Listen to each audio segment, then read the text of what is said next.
everybody. Welcome to day 19 of the Aldi Advent Wine Calendar. Here we are. Happy Sunday to everybody. Holidays almost here. All right. We've got another Chardonnay from California. Can't believe last time I had the Chardonnay, I didn't talk about the fact that California Chardonnay is very special wine for California.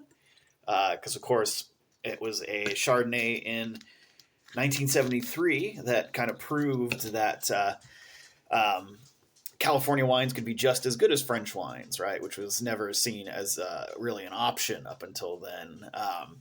That was the Stephen Spurrier, who's a British wine merchant, and Patricia Gallagher, who's another wine person, put together this tasting by the top French judges, a blind tasting of American and or Californian and French wines, and it was the Chateau Montelena Chardonnay that ended up winning. So it proved that California wine's pretty good. So Chardonnay, kind of for us Cali folk, kind of has a special place.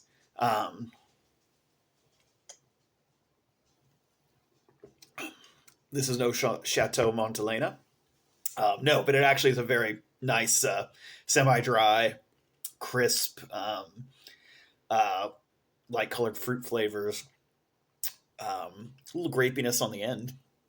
Yeah, a little more body than the dryness would make me think.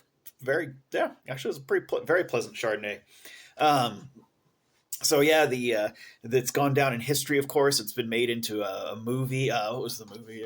Bottle Shock. Bottle Shock with the late great Alan Rickman playing Steve Spurrier, the kind of snobby British character who comes around a little bit at the end, and of course Chris Pine is in it, the most underrated Chris, right?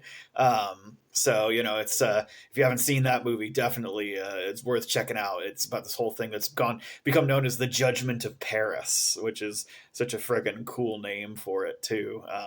Wine people don't fuck around, right? They're like, no, we're gonna call it something pretty epic, which then of course ties me back to the whole Trojan War Paris, right? Because that's where they stole the name from. The Judgment of Paris was when the goddesses, right? They were like, who's the hottest goddess? And they picked Paris, the son of Priam of Troy, and were like, hey, hot boy, which one of us is the hottest? And like, of course, anytime goddesses start asking you questions like that, you're in trouble, right? And that, of course, led to him getting Helen and ships sailing, and Achilles and Patroclus, having their whole tragedy, and Odysseus's long voyage home. I don't know. It's just weird how like the whole world's so interconnected like that. Anyway, this little Chardonnay make me think all that. I'm feeling well disposed to. I'm gonna give it a 7.5. This is pretty darn good Chardonnay, and like I said, Chardonnay has got a special place in the heart of California wine folks, because it was the one that proved that we got what it takes to play with the big boys. Have a good one, folks.